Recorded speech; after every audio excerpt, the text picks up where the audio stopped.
Good morning students. हमने अभी तक आपको रेजिस्टेंस कलर कोडिंग टेक्निक पढ़ाया था। रेजिस्टेंस के सिंबल हमने पिछली क्लास में कुछ सिंबलिक रिप्रेजेंटेशन वोल्टमीटर वगैरह, ammeter, galvanometer, variable resistor, fix resistance, इन सभी के बारे में हमने बताया था। एक छोटा सा टॉपिक वैसे तो हम करा चुके हैं, पर फिर भी मैं एक बार रिवाइज करा देता हूँ, बता देता हूँ। factors affecting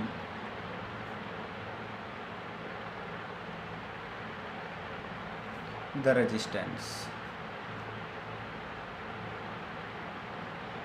पढ़ चुके हैं। रेजिस्टेंस को कौन कौन से फैक्टर अफेक्ट डालते हैं, तो मैं आपको सबसे पहले बता देता हूँ।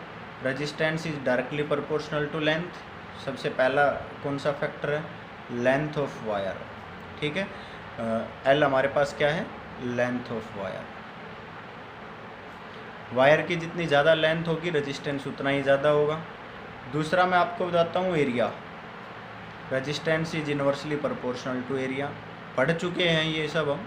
अगर हम इन दोनों इक्वेशंस को कंबाइन कर देते हैं तो हमारे पास क्या आता है? R is proportional to L by A. और फिर हम क्या कहते हैं? R is equal to rho L by A. Rho हमारे पास constant of proportionality, constant of proportionality होता है। ठीक है, कांस्टेंट ऑफ प्रोपोर्शनलिटी है, इसका नाम क्या है? रेसिस्टिविटी और स्पेसिफिक रेजिस्टेंस। रेसिस्टिविटी एंड और specific resistance. Specific resistance. Resistivity depends किस पर करती है? Depends on nature of material and temperature. Nature of material and temperature मतलब रेजिस्टेंस किस किस पर डिपेंड करता है? अब तो आपको पता होना चाहिए, लेंथ पर डिपेंड करता है, एरिया पर डिपेंड करता है और रो पर भी डिपेंड करता है। आपने मटेरियल बदल दिया तो रेजिस्टेंस तो बदले ही बदलेगा। मान लीजिए आपने एक कॉपर वायर ले ली, एक सिल्वर वायर ले ली, दोनों की लेंथ और एरिया सेम है, क्या रेजिस्टेंस सेम होगा? नहीं होगा, क्योंकि दोनों का नेचर अलग है। दोनों अलग अलग टेम्परेचर पर भी हो सके तो भी उनका रेजिस्टेंस अलग अलग होगा। तो इन फैक्टर्स पर रेजिस्टेंस डिपेंड करता है। समझ आ गया होगा भाई। उसके बाद आज मैं आपको एक टॉपिक बताता हूँ, ईएमएफ। क्या बताते हैं भाई? ईएमएफ। वैसे तो हम ये टॉपिक पढ़ चुके थे, अब हम आपको ईएमएफ बताते हैं। अगला टॉपिक हमारा ईएमएफ होगा भाई। चलिए देखिए,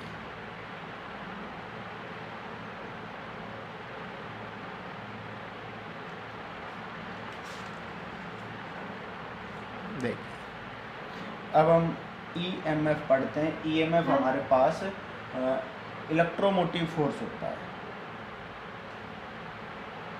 electromotive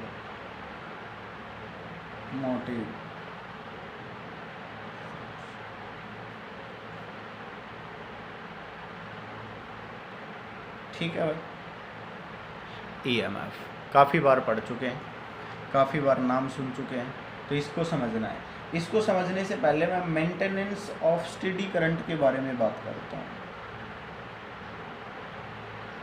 maintenance of steady current, ये समझना है आपको। मेंटेनेंस ऑफ स्टेडी करंट का मतलब क्या होता है? जैसे कि भाई आपके पास कोई भी बैटरी है, आपके घर में इन्वर्टर बैटरी है, तो जैसे ही लाइट चली जाती है तो लाइट जाने के बाद बैटरी अपना काम करना शुरू कर देती है। बैटरी अपनी जो उसने इनपुट ली हुई है उसको वापस आउटपुट देना शुरू कर देती है। तो जब बैटरी डेड होने वाली है तो क्या वो धीरे चले? हमारे जो एप्लियंस है क्या वो धीरे चलते हैं? ऐसा तो नहीं होता, क्योंकि बैटरी जब भी एकदम से अपनी एनर्जी का लॉस करती है तो एकदम से अपनी एनर्जी को लॉस कर देती है और इनिशियल टू फाइनल पॉइंट तक सेम अपनी आउटपुट देती है। इसका मतलब जो वो करंट पास कर रही है एप्लियंस के अंदर, वो इनिशियल से फाइनल तक स्टेडी स्टेट में जा रहा है। बिल्कुल एक स्टेडी का मतलब होता है कांस्टेंट रेट से जा रहा है। ठीक है, तो मैं आपको इसके मेंटेनेंस के बारे में बताता हूँ। देखिए बेटा, जब भी हम किसी बैटरी की बात करते हैं तो हम पता है क्या कहते हैं कि भाई हमारे पास दो टर्मिनल होते हैं। क्या होते हैं भाई? हमारे पास दो टर्मिनल। ठीक है।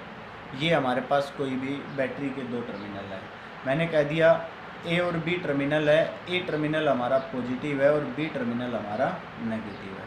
अगर हम ध्यान से देखें तो हम क्या कहेंगे, तो भाई अगर पॉजिटिव टर्मिनल है तो इलेक्ट्रिक फील्ड की डायरेक्शन ए टू बी हो गई, मतलब इलेक्ट्रोस्टैटिक फोर्स तो ए से बी की तरफ लग रहा है।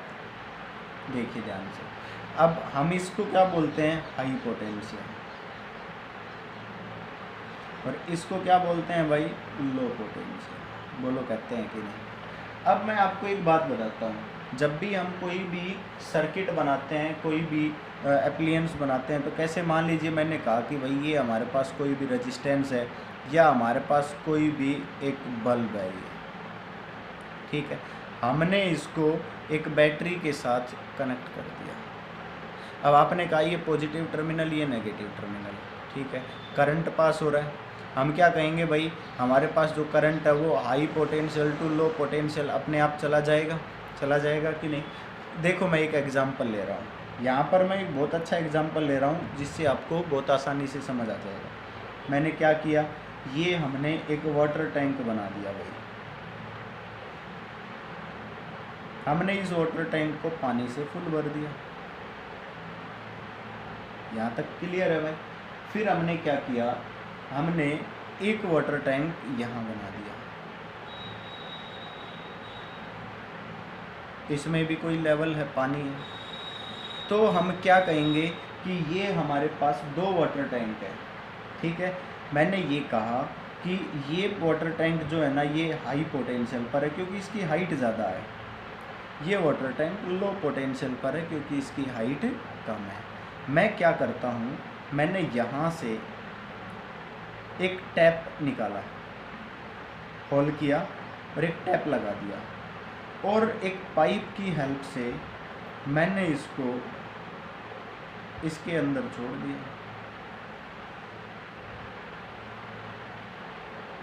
क्या सोचोगे आप, भाई पानी यहाँ से आएगा इसमें और यहाँ से आकर किस में चला जाएगा, लो पोटेंशियल के अंदर, यहाँ कूद जाएगा भाई पानी। मान लो मैं यहाँ से यूँ जोड़कर ऊपर लगाऊँ, इसके अंदर लगाऊँ, तो क्या यहाँ से पानी अपने आप वहाँ चला जाएगा, नहीं जा सकता, क्योंकि हमेशा कहाँ से कहाँ फ्लो करता है, water flow from high potential to low potential, ये समझना है। तो देखिए वाटर हमेशा हाई से लो अपने आप आ जाएगा। इसी तरह मैं ये बात कर रहा हूँ कि यहाँ से करंट हाई पोटेंशियल से लो पोटेंशियल पर यहाँ तक अपने आप पहुँच जाएगा। मेरी बात समझ रहे हो, ठीक है भाई। अब इसी तरह से मैं आपको ये बताना चाह रहा हूँ कि करंट हाई टू लो अपने आप चला गया। अब हमें क्या करना पड़ेगा, हमें यहाँ से, अब आपने एक बात समझनी है, क्या इस पानी का लेवल नीचे जाएगा तो क्या उसी प्रेशर से पानी नीचे आता रहेगा इसके अंदर, नहीं आएगा। क्यों, क्योंकि जितना लेवल नीचे जाएगा पानी उतना ही धीरे हो जाएगा। मतलब अगर करंट यहाँ से जाता जा रहा है और यहाँ से चार्ज कम होते चले गए तो पोटेंशियल कम होती चली जाएगी ना। अगर पोटेंशियल वाटर लेवल कम हुआ तो पोटेंशियल कम होगी और यहाँ से चार्ज कम जाएगा तो करंट भी क्या होगा, कम जाएगा। इसको मेंटेन करने के लिए, स्टेडी करने के लिए हमने क्या किया, वाटर पंप जोड़ दिया। यहाँ पर क्या जोड़ दिया हमने, यहाँ पर वाटर पंप। समझ आ गया। और वाटर पंप का कनेक्शन हमने इसके अंदर कर दिया। समझ आ गया। अब ये वाटर पंप मान लीजिए मोटर है, ठीक है, ये पानी यहाँ से उठाएगी और जितना पानी यहाँ से नीचे आया था उतना ही पानी यहाँ से इसके अंदर डाल देगी। मतलब ये लेवल मेंटेन रहेगा और उससे क्या हो जाएगा कि ये यहाँ से जितना पानी जिस प्रेशर से आ रहा था उसी प्रेशर से आएगा। अब देखिए ये हमारे एप्लियंस जुड़े हुए हैं, यहाँ से जितना चार्ज इसके अंदर जा रहा है, जितने रेट से करंट इसके अंदर एंट्री कर रहा है, ये तो उतनी आउटपुट देगा। पर ये अगर यहाँ पर चार्ज कम हो गया, करंट कम हो गया तो ये तो डिम हो जाएगा, या कोई फ़ैन जुड़ा हुआ है तो वो तो धीरे चलेगा। पर हमारा तो इक्वल स्पीड से चलना चाहिए, स्टेडी चलना चाहिए। इसके लिए क्या किया, यहाँ से जो चार्ज आया था यहाँ से हमने चार्ज को इधर ट्रांसफ़र किया, और ये लो पोटेंशियल से हाई पोटेंशियल पर चार्ज ट्रांसफ़र करने के लिए क्या करना पड़ेगा, वर्क डन करना पड़ेगा। क्या करना पड़ेगा? Work done. और वो वर्क डन कौन कर रहा है? पंप कर रहा है, वाटर पंप, मोटर कर रही है। मेरी बात समझ गई कि नहीं? तो मैं आपको ये बताना चाहता हूँ कि लो पोटेंशियल से हाई पोटेंशियल तक चार्ज को इक्वल, चार्ज की मेंटेनेंस को इक्वल करने के लिए जो वर्क डन किया गया, charge flow from low to high potential, low potential से हाई पोटेंशियल पर चार्ज को फ्लो कराना है, to do some work done. This work done is called as EMF। उस वर्क डन को हम EMF बोलेंगे। मीन्स यहाँ पर हमने बोला है electromotive force, EMF is not a force. हम यहाँ पर बताएंगे EMF is not a force. समझ आ गया? मैं एक सेल बनाकर दिखाता हूँ। मैंने क्या कहा भाई? ये एक सेल है, इसके अंदर ये 2 इलेक्ट्रोड्स हैं, ठीक है। हमने कहा ये पॉजिटिव इलेक्ट्रोड है, ये नेगेटिव इलेक्ट्रोड है।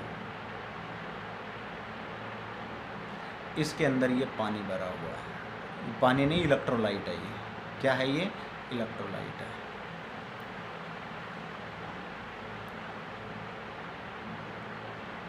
ये इलेक्ट्रोड्स है। यहाँ से हमने कोई भी सर्किट बनाया और एक कोई भी अप्लायंस इसके साथ जोड़ दिया, ठीक है।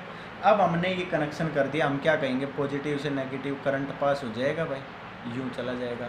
अब क्या होगा कि हमने ये जो हमने जो पॉजिटिव ले रखा है, इस पॉइंट पर हम A पॉइंट ले लेते हैं और यहाँ पर हम एक B पॉइंट ले लेते हैं। हम क्या कहेंगे भाई? हम यहाँ पर ये कह सकते हैं, इसके लिए जो हम बताएंगे VP minus VA is equal to V positive which is greater than 0। और इसके लिए हम क्या कहेंगे भाई? VN minus VB is equal to V negative which is less than 0। क्योंकि देखो ये B पॉइंट इलेक्ट्रोलाइट के अंदर, यहाँ A पॉइंट इलेक्ट्रोलाइट के अंदर। अगर इन दोनों का डिफरेंस निकाला जाएगा तो पॉजिटिव आएगा, क्योंकि ये प्लेट तो पॉजिटिव है। इन दोनों का डिफरेंस निकाला जाएगा तो क्या होगा? B पॉइंट की पोटेंशियल तो उतनी है, पर ये नेगेटिव है, तो इन दोनों का डिफरेंस निकालेंगे तो V नेगेटिव। लो पोटेंशियल, इसको तो कह दिया हाई और इसको क्या कह दिया? लो। अब हम क्या कहेंगे कि चार्ज यहाँ से यूँ ट्रांसफ़र होकर यहाँ तक तो आ गया, पर यहाँ से यहाँ कैसे जाएगा? यहाँ से यहाँ ले जाने के लिए वर्क डन करना पड़ेगा। जो इस सेल के पास एनर्जी है, जो इस सेल के पास क्या है? एनर्जी है, वो अपना वर्क डन करेगी। That energy is called as, that work done is called as EMF। मैं यहाँ पर EMF की डेफिनेशन लिख देता हूँ। The EMF of a source may be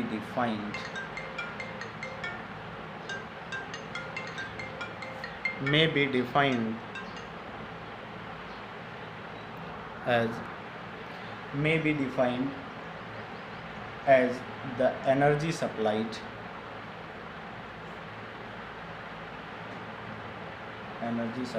by the source।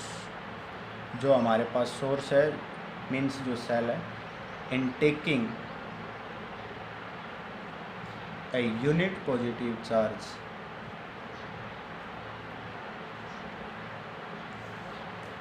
once round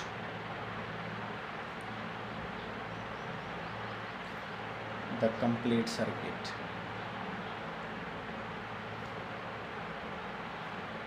complete circuit का एक पूरा राउंड लगाने के लिए एक यूनिट पॉजिटिव चार्ज को जो वर्क डन कराया जाएगा उसको EMF बोलेंगे। E इज इक्वल टू क्या कहेंगे? W/L।